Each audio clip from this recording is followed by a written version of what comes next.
Most recent was the play in last night's game. And you see with Barker going down here, this is by her hair. So going down and then the yank and then like a quick oh, sorry, didn't mean. So I can't ascribe intent to things, but that is a rough pull of the hair, using her hair to break the fall and pulling her down to the floor. That's a dangerous play. That's a reckless play. No question about it. The rivalry between Caitlin Clark and Dijonai Carrington reached a boiling point in the 2024 WNBA playoffs when Carrington's controversial eye poke on Clark sparked outrage. This incident, occurring in the Fever's opening playoff game, saw Clark visibly frustrated, with fans and media questioning why no foul was called.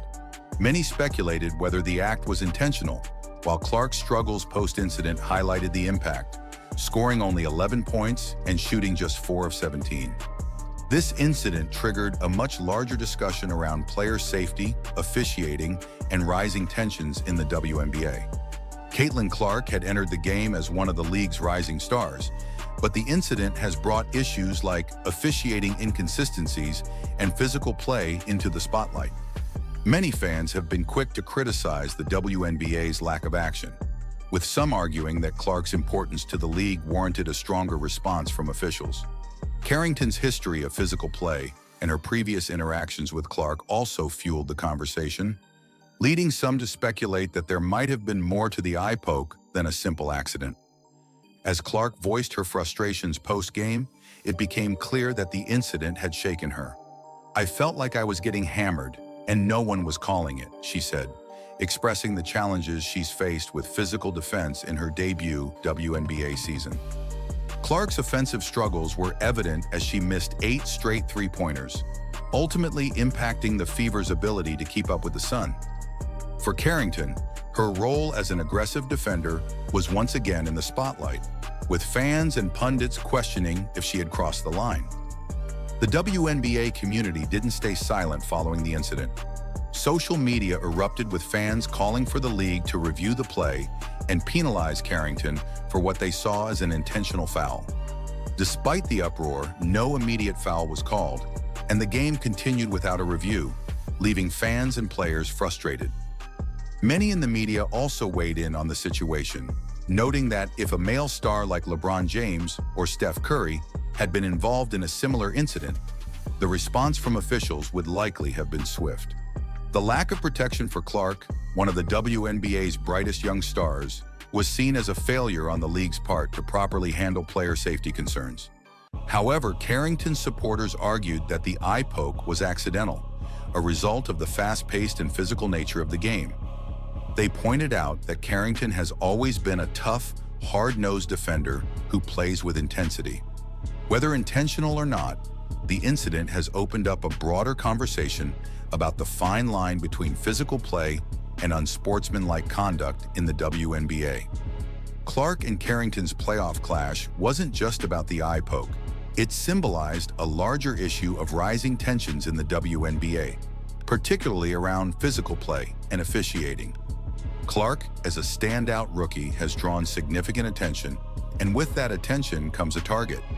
She's been subjected to physical play throughout the season, with defenders constantly looking for ways to slow her down.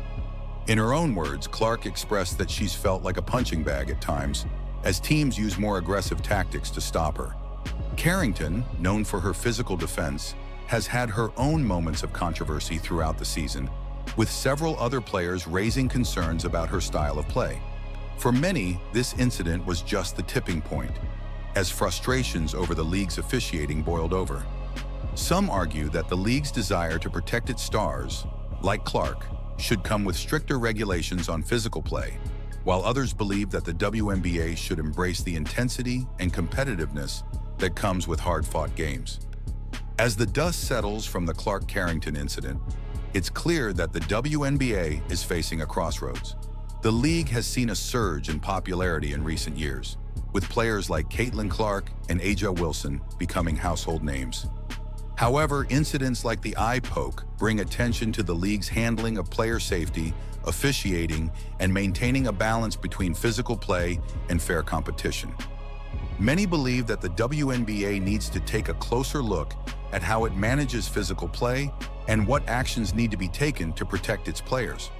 Should the league continue to allow aggressive defense, or should stricter penalties be enforced to prevent incidents like Clark's eye poke from happening again? While the immediate fallout from the eye poke incident may eventually subside, its impact on the rivalry between Clark and Carrington will likely linger. As both players continue their careers, this incident will undoubtedly remain a talking point, with fans and media keeping a close eye on their future matchups. Now let's dive deeper into the impact of the incident between Caitlin Clark and Dijonai Carrington, and how it not only sparked controversy, but also shines a light on broader issues within the WNBA. This event wasn't just about one incident. It has created ripple effects across the league, bringing up conversations around player safety, officiating standards, rivalries, and the unique pressures faced by WNBA stars like Clark. Caitlin Clark's rookie season in the WNBA was one of historic milestones and high expectations. She dominated the court and played a significant role in rejuvenating the Indiana Fever franchise, which hadn't seen playoff success in years. Her ability to break records and lead her team immediately made her a standout in the league. However, the physical toll of that success began to show, especially as defenders sought to contain her on the court. Clark has often expressed frustration with the level of physical defense she faces, which she feels is sometimes ignored by the officials. After the incident with Dijonai Carrington, those frustrations boiled over, as Clark pointed out. "I feel like I'm getting hammered." It's a sentiment many star players, especially in their rookie seasons, can relate to. The physicality that comes with defending elite players like Clark is sometimes overshadowed by the excitement of their offensive prowess. However, this level of aggression also raises questions about the fairness of officiating, especially in games where the stakes are high. Clark's eye poke incident was not reviewed, and many fans believe the officials let her down by failing to protect one of the league's top talents. This event has left some questioning whether the league is doing enough to shield its stars from overly aggressive plays. Dijonai Carrington has developed a reputation as a tough, physical defender. Known for her intensity, she's the kind of player who takes pride in making life difficult for opponents, particularly stars like Clark. However, Carrington's approach has sparked controversy, with many arguing that her physical style often crosses the line into unsportsmanlike conduct. The eye poke incident involving Clark highlighted this debate. Some have defended Carrington, stating that it was an accident and part of the aggressive nature of playoff basketball. Others, however, believe that Carrington intentionally targeted Clark, given their history of tense matchups during the regular season.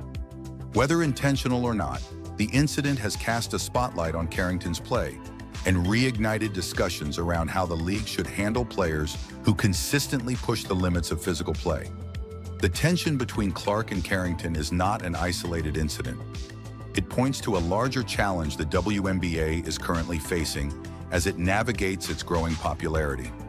As the league gains more attention, the pressure on players increases, and with it, the level of competition becomes fiercer. The WNBA is no longer just a showcase for elite talent. It's a battleground where players are fighting not only for wins, but also for their place in the league's narrative. For the WNBA, balancing the need for physical, competitive play with player safety is a tightrope walk. Incidents like the eye poke force the league to confront tough questions about how far players can go in their pursuit of victory and whether more stringent measures need to be put in place to protect its biggest stars. The challenge is figuring out where to draw the line between acceptable aggression and dangerous conduct. One of the most intriguing aspects of this incident is how it fuels the rivalry narrative within the WNBA, particularly between Caitlin Clark and players like Dijonai Carrington. Rivalries have long been a driving force in sports, and the WNBA is no different. The drama between Clark and Carrington taps into something that fans thrive on: passion, intensity, and the battle for dominance. However, what makes the WNBA's rivalries stand out is the context in which they occur. The league is still fighting for mainstream recognition, and rivalries like Clark versus Carrington, or Clark versus Angel Reese for that matter, bring added visibility to the sport. These heated matchups not only make for compelling storylines, but also draw new fans into the WNBA's orbit. As much as the league's popularity benefits from these rivalries, there's always the question of how far is too far. Can the WNBA leverage this intensity without compromising player safety or sportsmanship? The answer will likely determine how the league continues to grow and evolve in the coming years. At the heart of this controversy is the role of officiating in the WNBA. The eye poke incident has exposed what some see as a significant flaw in the league's officiating standards. Fans and analysts alike have pointed out that if this kind of incident occurred in the NBA with a star player like LeBron James or Steph Curry, the referees would have stopped the game, reviewed the play, and potentially issued a flagrant foul. So, why didn't that happen with Caitlin Clark? This incident has led to calls for a reassessment of how the league handles fouls and reviews, particularly in high-stakes playoff games. Some believe that the league's officiating has not yet caught up to the increased physicality and competitive nature of today's WNBA, leaving star players vulnerable to injury. If the league doesn't address these concerns, it risks alienating both fans and players. Fans want to see fair, competitive basketball, and players like Clark need to feel that they're being protected on the court. The WNBA must find a way to improve its officiating while maintaining the intensity that makes its games exciting to watch. Another element that has emerged from this controversy is the question of race and identity in the WNBA. Caitlin Clark, a white player, has quickly become one of the league's most popular and marketable stars. Her success has brought up conversations about how race plays into the dynamics of the league, which is predominantly made up of black players. While no one has explicitly stated that race was a factor in the eye poke incident, it's clear that some of the tensions between players like Clark and Carrington go beyond what happens on the court. There's an undercurrent of identity politics at play, with Clark's rapid rise to stardom being contrasted against the challenges that some of her black counterparts have faced in gaining the same level of recognition. This is a delicate issue for the WNBA, which prides itself on being one of the most inclusive and progressive leagues in professional sports. However, as the league continues to grow, it will need to confront these conversations head-on and ensure that all players, regardless of race, feel supported and valued. As the WNBA looks ahead, it faces a number of challenges and opportunities in the wake of the Clark-Carrington incident. First and foremost, the league must address the concerns around player safety and officiating. Whether through stricter enforcement of rules or better training for referees, the WNBA needs to ensure that incidents like this one are handled properly and that players like Clark are protected on the court. Additionally, the league has the chance to leverage the rivalry between Clark and players like Carrington to boost its popularity. Rivalries are a key component of any successful sports league, and the WNBA should embrace the passion and intensity that these matchups bring. However, the league must also ensure that these rivalries remain healthy and respectful, avoiding the kind of unsportsmanlike conduct that could harm its reputation. Finally, the WNBA has an opportunity to continue its conversations around race, identity, and inclusion. As the league becomes more visible, it must confront the realities of how race impacts the experiences of its players, both on and off the court. By fostering an environment where all players feel supported, the WNBA can set an example for other professional sports leagues. The eye poke incident between Caitlin Clark and Dijonai Carrington is more than just a controversial play. It's a defining moment for the WNBA. It has sparked discussions around player safety, officiating, rivalries, and identity, all of which are critical to the league's future growth. How the WNBA responds to these challenges will shape the path forward for women's basketball and determine whether the league can continue its rise to prominence. For Caitlin Clark, this incident is just one chapter in what is sure to be a storied career. For Dijonai Carrington, it's a reminder of the fine line between physical defense and going too far. And for the WNBA, it's a wake-up call to ensure that the league is ready for the challenges that come with growing popularity and increased competition. All the votes are in and it's unanimous. Yeah, Caitlin Clark was voted WNBA Rookie of the Year. Surprise, surprise. Put up the stats that the league had never seen before. She broke the single-season record with 337 assists, including a league record 19 in one game. You got me down again.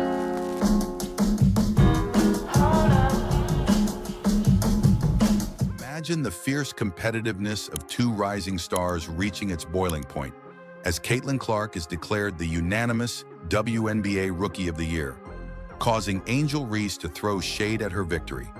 It's a basketball play. I can't control the refs. They affected the game obviously a lot tonight. And a lot of calls that weren't made. I guess some people got a special whistle. Fans and analysts are taking sides. Was Clark's unanimous win justified, or does Reese have a point? Let's dive into this explosive rivalry and the tension surrounding it, breaking down how these two elite athletes are pushing the limits of competition and controversy in the WNBA. Caitlin Clark's Rookie of the Year season has been nothing short of groundbreaking. She not only dominated in her debut, but also shattered records along the way. Clark became the first rookie in WNBA history to record multiple triple-doubles in a season and set records for most three-pointers made by a rookie, 122, and most assists in a rookie season, 337. Clark also led the league in assists per game with 8.4, a testament to her remarkable court vision and playmaking ability. Her achievements have made her the face of the Indiana Fever's resurgence, helping the team secure its first playoff appearance since 2016. But it wasn't just individual success. Clark's contributions lifted her team to new heights. The Fever saw a spike in home attendance, largely credited to her star power and impact on the court. Fans flocked to see her in action, and her presence revitalized a franchise that had struggled in recent years. On the other side of the rivalry, Angel Reese has been vocal about her discontent with Clark's Rookie of the Year win. Reese, who had her own impressive rookie campaign, was a key part of LSU's national title run in college, but has found the transition to the WNBA more challenging. While Reese has gained attention for her intensity and play style, she hasn't had the same record-breaking season as Clark. Reese has openly expressed frustration, claiming that the media and fans have overly hyped Clark and downplayed her own accomplishments.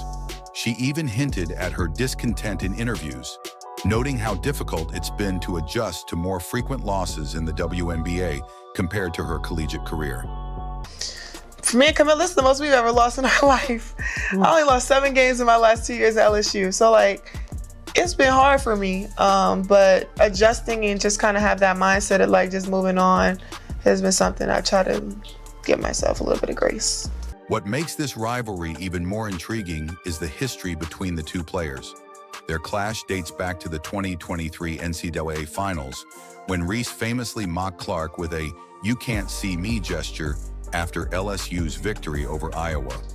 This moment ignited a media firestorm and further fueled the narrative of Reese versus Clark. As the two entered the WNBA, their rivalry has only intensified. Fans and analysts have been quick to draw comparisons, and the debate over who is the better player continues to rage on. Clark's unanimous Rookie of the Year win has become the latest flashpoint in this ongoing feud. What's clear is that the rivalry between Reese and Clark is doing wonders for the WNBA. It's bringing in new viewers, sparking passionate discussions, and creating a buzz that women's basketball hasn't seen in years. Social media has been ablaze with fans taking sides, and the league is benefiting from the increased attention. While Clark may have secured Rookie of the Year, many believe she also deserved to be in the conversation for MVP. Her value to the Fever is undeniable. She transformed a struggling team into a playoff contender in her very first season. Comparisons to NBA legends like LeBron James and Michael Jordan are not unwarranted, as Clark's ability to lead, score, and create for her teammates is already at an elite level. Clark's 769 points this season shattered the rookie scoring record and even eclipsed her teammate Kelsey Mitchell's franchise record. The Fever's offensive system revolves around Clark's ability to create opportunities, whether it's through her deep shooting or her remarkable passing. Analysts have pointed out that Clark's overall contribution to the league goes beyond just stats. She's becoming a symbol of what the future of the WNBA can be. An exciting, fast-paced game that brings in larger crowds and elevates women's sports to new heights. While Reese may be frustrated, her presence in this rivalry shouldn't be overlooked. As fierce competitors, both Reese and Clark have a unique opportunity to push each other to new levels of greatness. Reese has taken on the role of the challenger, determined to prove that she deserves just as much recognition as Clark. However, some critics have pointed out that Reese's defensive game has its flaws, and her struggles in adapting to the WNBA's pace and level of competition may explain why Clark's unanimous win wasn't much of a surprise to those closely following the league. Despite this, Reese has the talent and drive to bounce back, and fans are eager to see how she'll respond next season. Could this rivalry fuel her to take her game to the next level and potentially challenge Clark for future awards? Beyond the rivalry, Clark and Reese's impact on the WNBA cannot be overstated. The league is experiencing a renaissance thanks to these two young stars, and their battles on the court are drawing in new fans. The attention surrounding them is helping to elevate the entire league, sparking debates about marketing, fairness, and how the WNBA should promote its players. As Clark continues to set records and Reese looks to prove herself, the future of women's basketball looks brighter than ever. This rivalry has the potential to be one of the defining stories in WNBA history, and we're only in the early stages. In the end, Caitlin Clark's unanimous Rookie of the Year win has reignited her rivalry with Angel Reese, but it's also brought attention to the growing influence of both players in the WNBA. Clark's historic rookie season has set a new standard for what's possible, and Reese's competitive fire ensures that this battle is far from over. What's clear is that this isn't just about awards. It's about legacy, growth, and the future of the WNBA. Officially the fourth most MVP votes. What does that recognition mean to you, and is that also something that you could have foreseen at the start of the season? I mean, it's cool, but at the same time, I don't really care.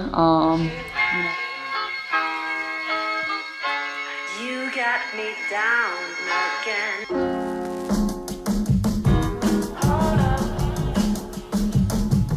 Caitlin Clark just had one of the most impressive rookie seasons in WNBA history, but her reaction to finishing fourth in the MVP race might surprise you. Instead of celebrating her individual accolades, Clark is laser-focused on one thing: proving herself in the playoffs. How does one of the league's brightest stars handle the pressure? And what's fueling her drive to push the Indiana Fever further? Stick around as we uncover why Caitlin Clark's mindset may be the key to her future dominance. Caitlin Clark's rookie season has been nothing short of extraordinary. As the #1 overall pick in the 2024 WNBA draft, she came into the league with a massive weight of expectations on her shoulders, and she delivered. With an average of 19.2 points, 8.4 assists, and 5.7 rebounds per game, Clark instantly made her mark on the WNBA, leading the Indiana Fever to their first playoff appearance since 2016. Despite her incredible season, Clark finished fourth in the MVP voting, behind Aja Wilson, Nafisa Collier, and Brianna Stewart. Clark's 130 voting points, including 6 third-place votes, 26 fourth-place votes, and 22 fifth-place votes, highlighted her strong impact. However, Aja Wilson claimed her third MVP award after a dominating season, becoming the league's first unanimous MVP in over 25 years since Cynthia Cooper in 1997. Wilson's season, featuring averages of 26.9 points, 11.9 rebounds, and 2.6 blocks per game for the defending champion, Las Vegas Aces, rightfully earned her all 67 first-place votes. However, for Clark, the MVP race wasn't the most important thing on her mind. When asked about finishing fourth in MVP voting, Clark didn't mince her words. Her response was simple yet powerful. "I mean, it's cool, but at the same time, I don't really care." I mean, it's cool, but at the same time, I don't really care. For someone who just had one of the best rookie seasons in recent memory, you might expect a different reaction. But that's what sets Clark apart. Her focus is always on the bigger picture. You know, my life is very unaffected by that. She added, making it clear that her goal is not about individual accolades, but team success. Clark's mindset reflects her dedication to winning. Rather than getting caught up in MVP talks, she's laser-focused on helping her team succeed in the playoffs. Our goal was to get to the playoffs, and I believe we can win this series, she said, shifting the conversation. I'm just going to try to go out there and help my team. Obviously, our goal is to get to the playoffs, but I have a belief that we can come in here and we can win this series, but approaching it one game at a time. So I think that's where my focus is. But obviously, it's pretty night and day from where we first started. So I feel like that's it's something to be proud of and to find confidence in. And yeah. Back to the Fever's first-round matchup against the Connecticut Sun. While Clark might downplay her MVP finish, her rookie season was nothing short of historic. Caitlin Clark set multiple WNBA rookie records, including the single-season assist record with 337 assists. She also became the first rookie in WNBA history to record a triple-double, not once, but twice. One of the most notable stats from her rookie year was her 122 made three-pointers, which set a new rookie record and was the second most in a single WNBA season. Her shooting range, coupled with her basketball IQ, transformed the Fever into a playoff contender. In addition to her MVP votes, Clark was named the 2024 WNBA Rookie of the Year in a unanimous vote, receiving all 15 first-place votes. She also earned spots on both the AP All-WNBA First Team and the All-Rookie Team, cementing her status as one of the league's brightest young talents. Caitlin Clark's impact on the Indiana Fever cannot be overstated. A franchise that had struggled for years, missing the playoffs since 2016, was reinvigorated by Clark's leadership on and off the court. Her passing ability and playmaking, paired with her deep shooting, made her an instant offensive threat, and her unselfishness elevated the entire team. Fever head coach Christy Sides praised Clark's remarkable season, saying, Caitlin is special. Everybody knows that. She's been special. She came into the best league in the world, women's basketball league in the world. Sides also emphasized Clark's growth throughout the season. She found her footing. She's continued to get better. She's put herself in a position to be called one of the best players in this league. That's incredible for a rookie. I coached Elena Deladon, who actually was another rookie that got put in the MVP category her first year, who got votes. But Caitlin is doing extraordinary things. She's unique. She's one of the reasons we're here today. Clark's presence had a ripple effect on her teammates, including Kelsey Mitchell and Aaliyah Boston, both of whom thrived with Clark running the offense. The Fever finished the season with an 18-16 record, clinching a playoff spot and revitalizing hopes for a long playoff run. Despite high hopes entering the playoffs, the Indiana Fever suffered a tough blow in Game 1 against the Connecticut Sun, losing 93-69. Clark struggled in her playoff debut, shooting just 4 of 17 from the field and 2 of 13 from three-point range. She finished with 11 points and 8 assists, but it wasn't enough to overcome the Suns' dominant performance. Clark expressed frustration after the game, saying, Well, I felt like my shot felt right there. That's why it's so frustrating as a shooter, when it feels so good, but it won't go down for you.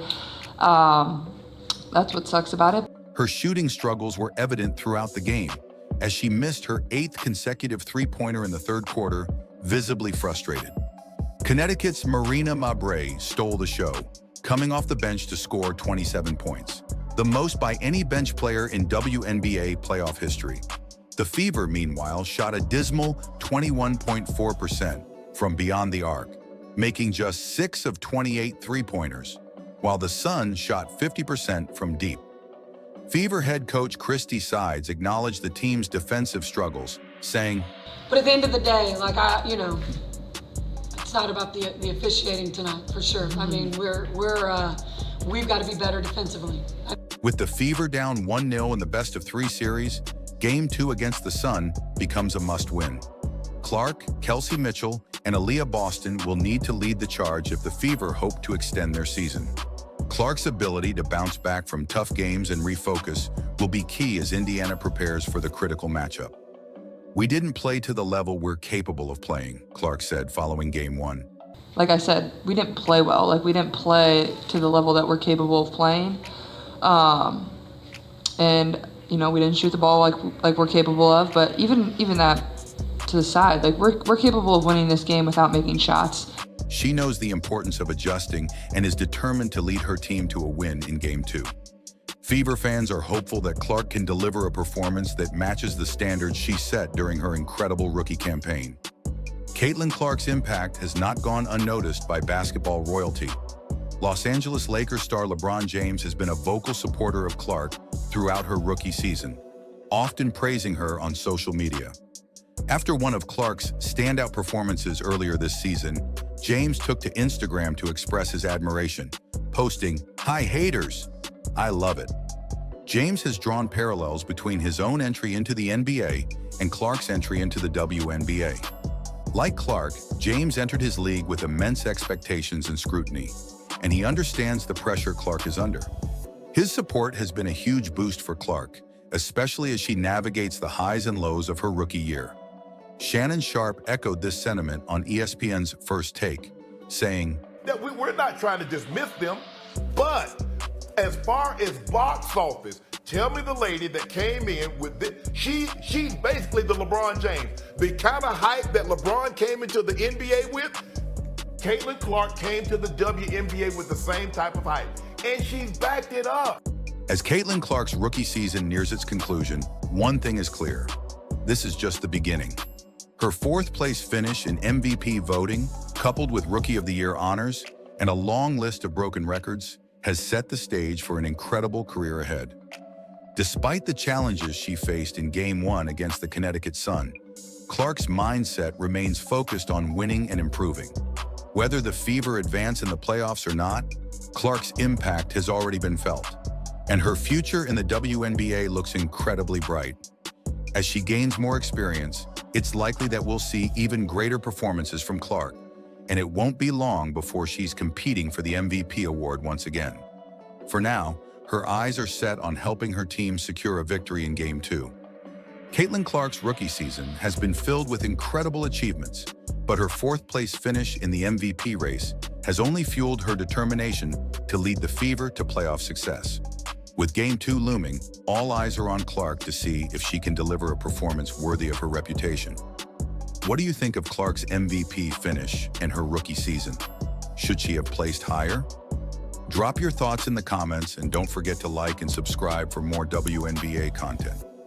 Caitlin Clark's story is just getting started, and we're here to follow every moment.